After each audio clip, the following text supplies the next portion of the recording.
হুম। এই যে বলছি না, মৃত্যু ভয় মানে কি বলতো, বেশিরভাগ জনের মধ্যে আমি দেখেছি কি বলতো, বেশিরভাগ জনেরই হুম। মৃত্যু ভয় হচ্ছে যে স্যার আমার স্ট্রোক হয়ে যাবে না তো, আমি আমার হার্ট ফেল হবে না তো, আমি মারা যাবো না তো, এই চিন্তা ভাবনা। আমি এবং আমার কাছে ওই যে লোকটা এসেছিল তারও কিন্তু সেম হ্যাঁ। একই অবস্থা।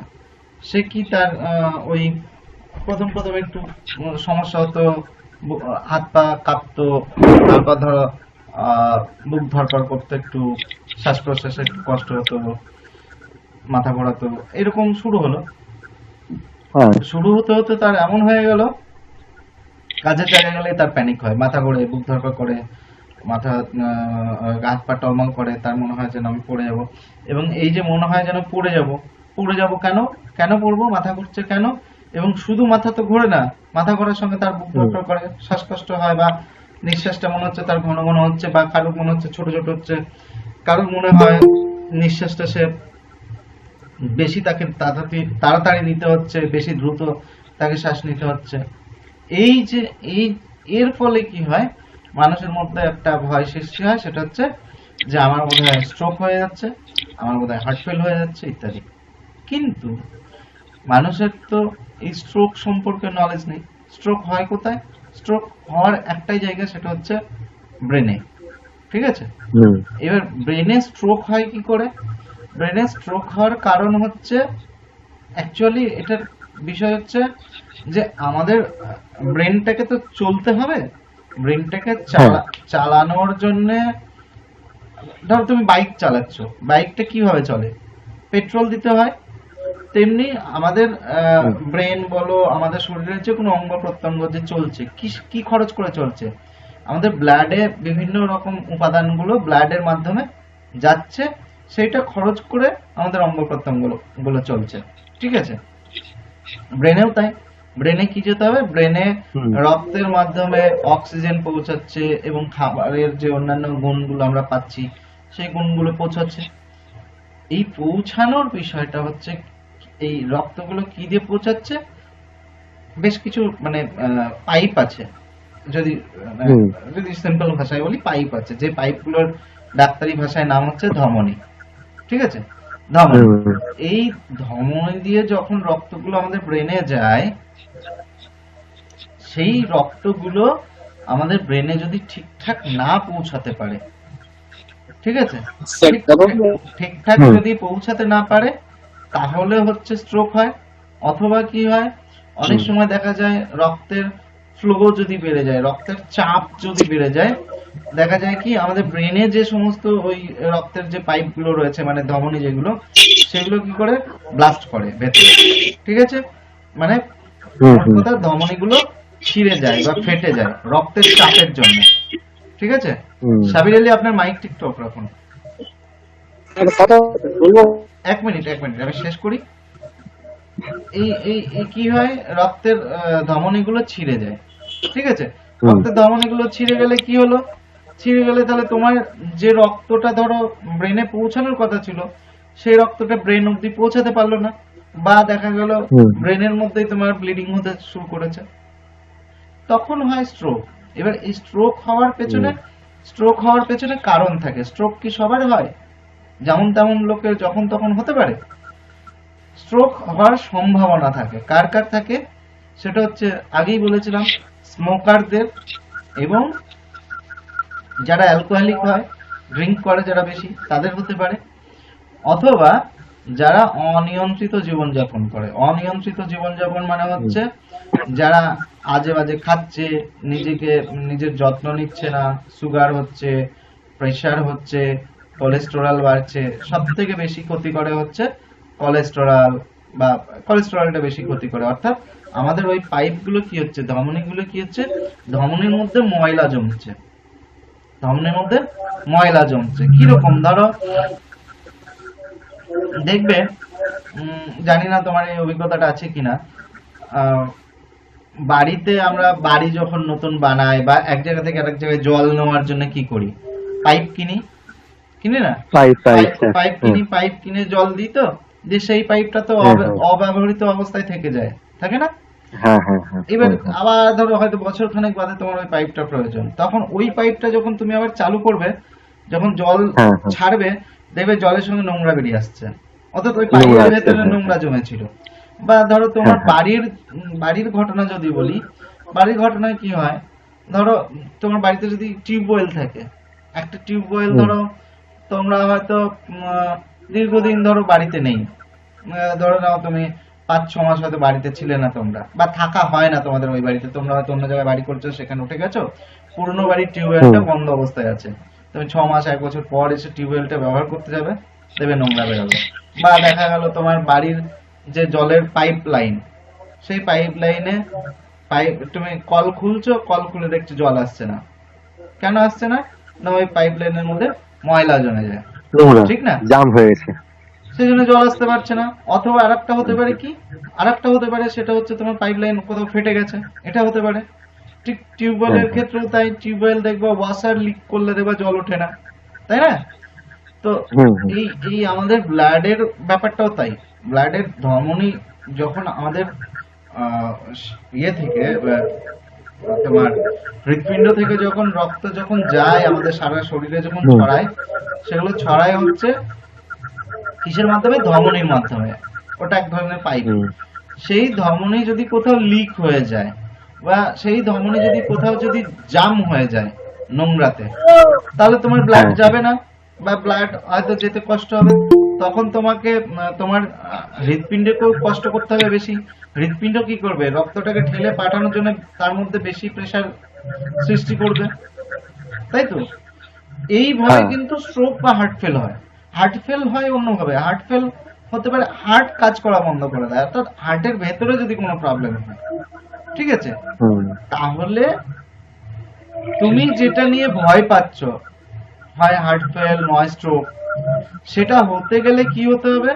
হয় তোমার কোলেস্টেরল থাকতে হবে, ঠিক আছে, বা সুগার প্রেসার এগুলো থাকতে হবে, এবং এগুলো হাই লেভেল এবং অনেক দিন ধরে, দীর্ঘদিন ধরে যদি হুম। তোমার থাকে, তবেই দেখা যায় কি তোমার ধমনীগুলো নোংরা হয়ে যাচ্ছে, হ্যাঁ, কোলেস্টেরল জমে ব্লাডের মধ্যে, কোলেস্টেরল পাওয়া যাচ্ছে। কিভাবে পাওয়া যাচ্ছে? হুম। অর্থাৎ ওই যে বললাম জলের সঙ্গে নোংরা বেরিয়ে আসছে, জল পরীক্ষা করলে নোংরা পাওয়া যায়, সেম তাই আমার ডাক্তারবাবুরা ব্লাড নিয়ে বলে দিচ্ছে যে তোমার কোলেস্টেরল জমেছে। কিভাবে? ওদের একটা কাউন্টিং আছে, সেই কাউন্টিং এ ওদের একটা নির্দিষ্ট মাত্রা আছে, যে এত মিলিগ্রাম রক্তে এতটা কোলেস্টেরল অবধি নরমাল ধরা যেতে পারে। অর্থাৎ আমাদের জলের ক্ষেত্রেও তাই, আমাদের টিউবওয়েলের জল কি হয়, একটা নির্দিষ্ট মাত্রা আয়রন পর্যন্ত আমাদের জন্য উপকারী, তাই না? কিন্তু অতিরিক্ত হ্যাঁ। যখন আয়রন ওঠে জলে, সেটা কিন্তু আমরা খেতে পারি না। ঠিক ব্লাডেও তাই, ওটাই। ব্লাডে তোমার কোলেস্টেরল থাকবে কেন? কারণ আমরা যে সমস্ত খাবারগুলো খাই, সেগুলো তার সব তো রিফাইন নয়, এবং সব থেকে বড় কথা হচ্ছে সবই যদি রিফাইন খাও, তাহলে খাদ্যের গুণও নষ্ট হয়, ঠিক আছে? হুম। সেজন্য সব তো রিফাইন খাওয়া যায় না, এবং সব রিফাইন না খাওয়ার জন্য কিছু কিছু ময়লা কিন্তু আমাদের শরীরে মিশতে থাকে, ঠিক আছে? একটা নির্দিষ্ট মাত্রা আছে যে ময়লাটা রক্ত কি করতে পারে, যে রক্ত মানে ওই ময়লার মধ্যে দিয়েও কিন্তু রক্ত ফ্লো হতে পারে। আমি ময়লা বলছি, আমি কোলেস্টেরল বা চর্বি হ্যাঁ, হ্যাঁ। ফ্যাট এসব বলছি না। তো করতে পারে, কিন্তু তারপরে যখন বাড়তে থাকে মাত্রাটা, তখন ডাক্তারবাবু বলে যে কি হচ্ছে, রিস্ক হয়ে যাচ্ছে, আপনি এটাকে ঠিক করুন। কেন? কারণ হচ্ছে যে এতে আপনার রিস্ক হচ্ছে, কি রিস্ক না, আপনার ওই রক্তের মধ্যে কোলেস্টেরল মাত্রা বাড়লে হার্ট ফেলের আতঙ্ক থেকে যায়, একটা আশঙ্কা থেকে যায়। কেন? ওইটাই, যে ওই ময়লাগুলো তোমার যাবে কোথায়? ওই ময়লাগুলো তোমার ধমনীতে জমবে, শিরাতে জমবে, ফুসফুসে গিয়ে জমবে, সরি ফুসফুস বলছি, কিডনিতে গিয়ে জমবে, ঠিক আছে? অর্থাৎ ওই রক্ত তোমার যেখান থেকে ঘুরছে, সেখান থেকে হ্যাঁ। জমতে পারে, তাই তো? এবং স্বাভাবিকভাবে সেই অংশগুলো বিকল হবে। সেই জন্য বলা হয় কোলেস্টেরলকে নিয়ন্ত্রণ করুন। সুগারও তাই, সুগার যদি অতিরিক্ত ভাবে আমার রক্তের সঙ্গে মিশতে থাকে খাদ্য থেকে, সুগার যদি ডাইরেক্ট আমার রক্তে বেশি মাত্রায় মেশে, তখন কি হয়, কিছু কিছু ওই জায়গায় গিয়ে সেগুলো বাসা বাঁধে, এবং সেই অঙ্গ প্রত্যঙ্গ গুলোর কাজ কিন্তু কি হয়, বিঘ্ন ঘটে। সেই জন্য আমাদের সমস্যা হয়। তো এটা পরিষ্কার বোঝা যাচ্ছে যে এগুলো হয় হচ্ছে আমাদের লাইফস্টাইল থেকে, অর্থাৎ খাদ্য খাবারের অভ্যাস যদি আমরা ঠিক রাখি তাহলে কিন্তু আমাদের এই রিস্কটা থাকে না। আর খাদ্য খাবারের অভ্যাস ঠিক রাখার সঙ্গে সঙ্গে আমাদের আরেকটা কি করতে হবে, সেটা হচ্ছে ফ্রি মাইন্ড থাকতে হবে। তুমি যত বেশি ফ্রি মাইন্ড থাকতে পারবে তত তোমার খাদ্য হজম হবে ভালো, ঠিক আছে? আর খাদ্য যদি ভালো মাত্রায় হজম হয় তাহলে কিন্তু এই রিস্ক গুলো কমে যায়। আর তুমি যে কারণে ভয়টা পাচ্ছিলে, যে কারণে ভয় পাচ্ছিলে যে আমার বোধহয় হার্ট ফেল হবে, আমার বোধহয় স্ট্রোক হবে, সেই হওয়ার পেছনে অনেকগুলো কারণ থাকতে হবে। সেই কারণগুলো কি তোমার মধ্যে আছে? নেই তো। তোমার তো কোলেস্টেরল ওকে আছে, তোমার তো তুমি তো হার্ট চেক করিয়ে দেখেছো, তোমার ইসিজি রিপোর্ট ভালো আছে। তাহলে তুমি কেন তুমি হার্ট ফেল বা স্ট্রোকে ভয় পাবে? আমার প্রশ্ন হচ্ছে এটা। এই প্রশ্নটা নিজেকে করতে হবে যে আমার যখন রিপোর্ট ভালো আছে আমি তাহলে কেন ভয় পাচ্ছি? বরঞ্চ ভয় পেলে আমার আরো ক্ষতি হচ্ছে। ভয় পেলে আমার কি হবে? খাদ্য হজম শক্তি আরো নষ্ট হবে আমার, এবং হজম শক্তি নষ্ট হলে তখন কিন্তু আমার রক্তের সঙ্গে দূষিত পদার্থ মিশতে থাকবে। তাহলে আমাকে সবসময় ফ্রি মাইন্ড থাকতে হবে। ঠিক আছে, আমি ভালো যখন আছি আর ওটা নিয়ে ভাববো না। ঠিক আছে, এই জন্য মানুষকে স্বাভাবিক নলেজ গুলো কিছুটা রাখতে হবে। ডাক্তারবাবুরা হয়তো বলেন না, ওনারা হয়তো টাইম পায় না, কিন্তু এগুলো একটু যদি বুঝে সুঝে সার্চ করো। মানুষ কি করে বলতো? মানুষ সার্চ করে যে আমার বুকে ব্যথা হলে কি কি হতে পারে, বা কোলেস্টেরল হলে কি কি হতে পারে, বা স্ট্রোক কিভাবে হয়, বা দেখা গেল হয়তো বলছে স্ট্রোক হলে কি হচ্ছে, এইটুকুনি সার্চ করছে, কিন্তু এর পেছনে কারণগুলো খোঁজে না। কোলেস্টেরল আমার কেন বাড়তে পারে সেটা কেউ জিজ্ঞেস করে না। কোলেস্টেরল বেড়ে গেলে কি হয় সেটা জিজ্ঞেস করে। তাহলে কোলেস্টেরল বাড়ে কিভাবে সেটা দেখো। সেটা যদি তুমি দেখে নাও তাহলে তো তুমি নিজেকে নিজে নিয়ন্ত্রিত করতে পারবে যে আমার এই কারণে কোলেস্টেরল বাড়ছে, তাহলে আমি এই বিষয়গুলো আমি কন্ট্রোল করবো নিজেকে, তাহলে আমার এটা বাড়বে না। আর কোলেস্টেরল বাড়বে না মানে আমার তাহলে আমার ভয় নেই, ঠিক না? একদম। তাহলে উল্টো পাল্টা চিন্তা না করে সঠিক ভাবে চিন্তা করো, সঠিক দিকে চিন্তা করো। ওকে, তাহলে দেখবে মৃত্যু ভয় কিন্তু আর কাজ করবে না। মৃত্যু ভয়কে জয় করতে গেলে সঠিক লজিকটা রাখতে হবে নিজের কাছে, যে আমি মরণের ভয় পাবো কেন। এবার দেখো, মৃত্যু তো সবার একদিন না একদিন হবে, সেই মৃত্যুটা তো আমরা কেউ জানি না। তো হ্যাঁ নিশ্চিত, সেটার জন্য তো ভেবে লাভ নেই। কিন্তু তুমি যে আতঙ্কিত হচ্ছ যে ওই কাজের জায়গায় গেলে আমি যদি পড়ে গিয়ে মরে যাই, আমি ওখানে গেলে পড়ে গিয়ে মরে যাব, বাজারে গেলে আমার হাত পা কাঁপছে, আমার বোধহয় কিছু হয়ে যাবে। কিছু হয়ে যাবে মানে সে এটাই বোঝাতে চায় আমি পড়ে গিয়ে মরে যাবো, আর কিচ্ছু নাই তার কাছে। কিন্তু এটা হওয়ার সম্ভাবনা আছে কিনা তোমার কাছে সেটা আগে বুঝতে হবে। ঠিক আছে, এটা যদি বোঝা থাকে তাহলে কিন্তু এই ভয়গুলো তোমার মধ্যে আর কাজ করবে না। ভয় না কাজ করলে দেখবে বিন্দাস থাকবে।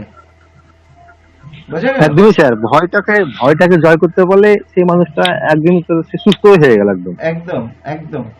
এবং আমি সেই জন্য বারবার প্রত্যেকটা ক্লাসে আমি কি করি, আমি সবসময় সবাইকে ক্লিয়ার করে বোঝানোর চেষ্টা করি যে তুমি যেটা নিয়ে ভয় পাচ্ছ সেটাকে বোঝো, তুমি কোনটাকে নিয়ে ভয় পাচ্ছ।